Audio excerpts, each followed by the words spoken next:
আমি আগেই কইছিলাম গাড়ি খেয়ে মদ চালাইস না। দেখ এবার গাড়ি খেয়ে মদ চালানোর পরিণতি।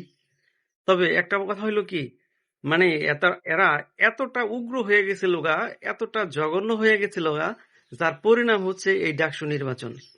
তো আমি কথা বলি একটাই যে এখান থেকে ডাকসু থেকে যদি আপনাদের যদি পরিবর্তন না আসে, তাহলে ইন ফিউচারে এর থেকে আরো অনেক পরিবর্তন লক্ষণীয়, যেটা আমরা দেখতে পারবো। ইনশাল্লাহ আমরা ওয়েট করব।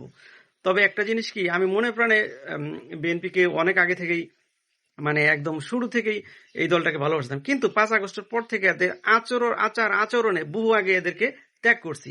তবে এদের যদি পরিবর্তন না হয়, ঠিক এই যে ডাকসুর মতো প্রত্যেকটা সেক্টরে এরকম পরিবর্তন আসবে। পাবলিক এখন সচেতন। তো আমি একটা কথাই বলবো যে এখান থেকে যদি আপনারা শিক্ষা নিতে না পারেন, এবং তা আপনাদের উগ্র কথাবার্তা, আচরণ, এবং আপনারা এই আওয়ামী ফেসিবাদের যে ট্যাগ যে লাগানোর চেষ্টা করছেন, তার পরিণতি এবং তার পরিণাম এবং তার রেজাল্ট কিন্তু এই ডাকসু নির্বাচন।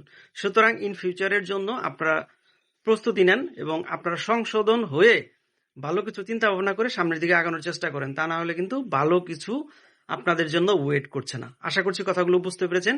বিএনপি সমর্থক, অ্যাক্টিভিস্ট এবং যারা আছেন সকলের উদ্দেশ্যে এই বার্তাটা আমার পক্ষ থেকে। তো সবাই ভালো থাকবেন, সুস্থ থাকবেন। আল্লাহ হাফিজ।